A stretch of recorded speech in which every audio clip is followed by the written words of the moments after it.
Kansuubire muli bulungi mikwano gyange, amannya Dr. Bulamu nga bulijjo omusawo w'amakaago. Abakyala bannabukalu muwulirize kino. Ebimu ku bireeta ensonga eno kwe kuba ng'olina stress oba ng'olina ebikutawaanya oba nga oli mweraliikirivu, mpozi n'okuba ng'omuntu gw'oli naye tomwagala bulungi, naye mpozi obutakuwa budde bumala okunoonya. Ensonga endala eziyinza okuviirako ekizibu kino ze hormones oba hormonal imbalance, naddala eri abakyala ababa bakuze ng'anaatera okulekeraawo okugenda mu periods ze, kisobokera ddala okutandika okufuna ebizibu eby'okukala. Mpozi n'abakyala abaakamala okuzaala oba abayonsa nammwe musobola okutawaanyizibwa embeera eno.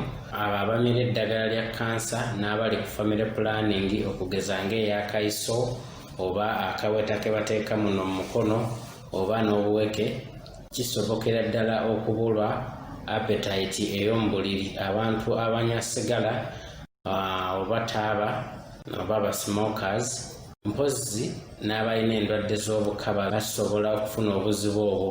Waliwo n'abakyala abanaaba obubi nga yeesokoola wansi eyo.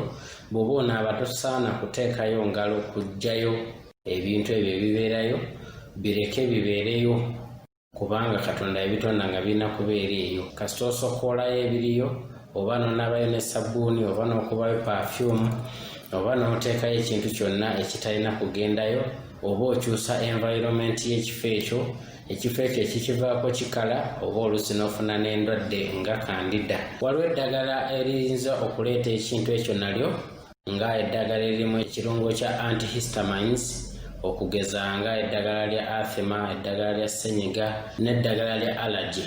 Kakati ekizibu kino tusobola okijjanjaba nga tukozesa therapy oba hormonal therapy, bakuba hormones ezo ne zisobola okutereeza. Tusobola okuwa creams oba lubricants n'obeera ng'ozikozesa buli lwe weetaaga okugenda mu kikolwa, mpozi n'okwewala ebyo waggulu byonna bye twogeddeko. Amannya Dr. Bulamu omusawo w'amakaago. Mwebale nnyo, mweraba.